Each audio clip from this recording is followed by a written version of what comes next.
welcome Dr. Arthur Brooks. Hi, friends. It's great to be with you here at the Never Alone Summit. Well, I'm here alone, kind of, but you get my point. We're virtually together, and that's a good thing. I want to talk today about loneliness and about anger and love and relationships and ways that we can improve these things. Why would we try to improve these things? Well, because some of us are under stress, some of us are suffering, but more to the point, I think that we have an incredible opportunity to get better at loving each other. And right now, when we have these incredible circumstances, if we can learn some new skills, I believe that we can come out of the coronavirus epidemic lockdowns better than we went in. Now, that might seem like a fantastic thing to say, crazy even, but that actually makes a lot of sense. Everybody watching this, you're entrepreneurs in the enterprise of life. Your life's a startup, isn't it? And if that's the case, every challenge is an opportunity, and this is no exception. So let's learn some new skills and resolve to come out of the lockdown better than we went in. Let's start with loneliness. Now, I teach a class in happiness at the Harvard Business School, and that gives me license to ask everybody about their happiness. And I love it. I mean, it's the most interesting thing in the world to me. One of the things that I notice when I ask people, are you happy? They say, yeah, but I'm kind of lonely, which makes sense.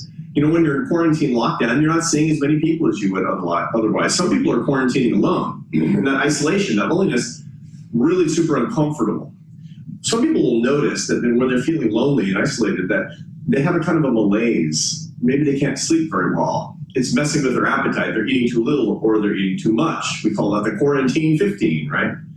So what's behind that? There is a neurotransmitter that functions like a hormone called oxytocin. It was discovered some decades ago, and what it does is it's stimulated by the human brain in response to contact, eye contact and touch with other human beings. It binds us together. It's actually a miracle. It's intensely pleasurable, and this helps us biologically form relationships. The studies show that the greatest amount of oxytocin that you have in your blood occurs right after the first time you lay eyes on your newborn infant. I remember that the first time I saw my firstborn son. I was actually in the delivery room and they put him in my arms and something exploded in my brain. I would have died for him at that moment. That was oxytocin. You can't get enough of it. Love it. But when you're in lockdown and you're not having enough eye contact with others and you're not having enough touch with others, you don't get enough of it and it bothers you. We're oxytocin addicts and we should be. So here's the challenge. When we are in these special circumstances, how can we create a different environment to get more of the oxytocin that we crave? Let me give you a few tips. Now, to begin with, let me tell you what you shouldn't do. Social media is dangerous. Now, it's just dangerous in general. If you want to get the news that's not completely torqued, that's accurate, for example, and you want to love people that you disagree with, social media is a big problem, right? But it's a special problem when you don't have enough oxytocin. Why? Because social media functions like social junk food. Nutritionists will always explain that one of the reasons that we have an obesity epidemic in the United States is because there's too much food that has a high calorie to nutrient ratio. Now, what does that mean? That means it takes too many calories to get your nutrients. So you eat a burger and fries, you eat too much fast food, you feel hungry afterward because your body is saying, I still don't have enough nutrients. Too many calories to get the nutrient level means you can't metabolize the calories fast enough and you pick up weight. Now, why am I talking about that? Because that's the same thing that happens effectively with social media. Your brain says, more oxytocin, come on. You say, okay, I need contact with other human beings. So what do? I pick up my phone and I start to look at social media. That's where I get human contact. Here's the problem. No eye contact, no touch right here means I get a tiny little trickle of oxytocin.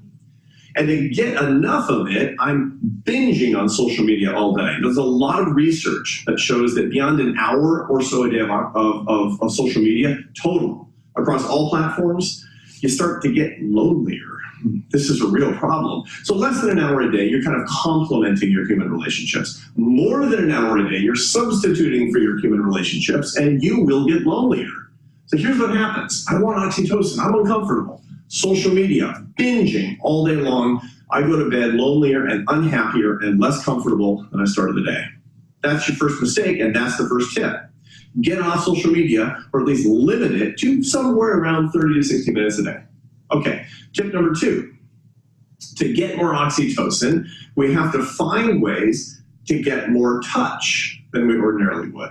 Okay, now, how do we do that? Most of us are quarantining with other people, but we're going about our ordinary relationship habits. You know, the people we live with, we interact with them in a particular way, and we're doing that more or less the same way.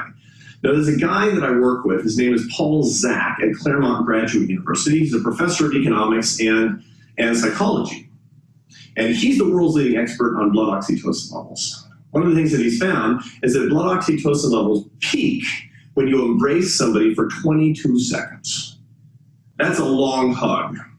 With most people that you're quarantining with, you're not going to get away with it. I'm quarantining with my 17-year-old daughter. She's like, get away from me. Now, I got it, right? But there are other people who will accept a long hug, and you need to do it therapeutically. Don't treat it like some special thing. Treat it like something you need to do. Every 2 hours, you need a 22-second hug. Make it a part of your routine. Build it in. That's tip number 2. Here's tip number 3, more eye contact. When we live with other people, we have a tendency to, kind of ships passing in the night. You talk to somebody, you don't look up from your phone, you don't look up from your book. You got to stop doing that. You need new techniques for making eye contact because that will give you the oxytocin bump that you need. So when you're talking to somebody, look at the person. When you go to the supermarket and you see the clerk or somebody else who's in the supermarket, make eye contact. You will be giving the gift of oxytocin. You'll be getting that thing that you actually need. By the way, studies show you can actually even get it from making eye contact with your dog. Dogs and humans, canines and human beings, they evolved in parallel, such that our brains, they stimulate oxytocin with eye contact. Your dog gets oxytocin too. One study shows that when you make eye contact and touch your dog gets a 56% bump in oxytocin levels, which is like laying eyes on the person with whom you're most madly in love. Same study shows that if you touch your cat, 12% oxytocin increase. So your cat it's okay, tolerates you. Your dog loves you. Pet your dog. Look at your dog, it's okay.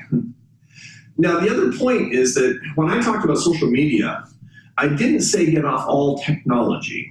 It's an important caveat because the technology that people are using today a lot, FaceTime, Skype, Zoom, these are great. Why? Because of this. When you're talking to somebody, you're making eye contact, even if it's electronically, you're going to get a lot more oxytocin than you just would on the phone, and certainly a lot more than you would by texting or using social media. So use more of those eye contact technologies. Very important. I would recommend that you do that 1 to 2 hours a day, not just for work. Make sure that they're bilateral. You're talking to one other person, and you're talking to somebody that you have a relationship with and you really like. I recommend at the end of the day, contacting somebody that you wouldn't ordinarily have contacted. And here's one other thing. Go out of your way to contact people who probably are lonely, who probably really aren't getting enough oxytocin. You'll be giving them a gift, and they'll be giving you a gift too. So your 3 tips, once again, cut down on the social media. Number 2, 22-second hugs every 2 hours. Number 3, more eye contact, including with these technologies, 1 to 2 hours a day. Okay, now quickly, let's go on to problems that we can tend to have in our relationships with other people who are around us. When you're quarantining with somebody, it can be a pretty dicey business. You can get on each other's nerves. Y'all know what I'm talking about here. I mean, couples that have been married 50 years and know each other's quirks and routines can be at each other's throats. What can we do to pass the stress test of quarantining with another person? Now, to begin with, anger and irritation are fine.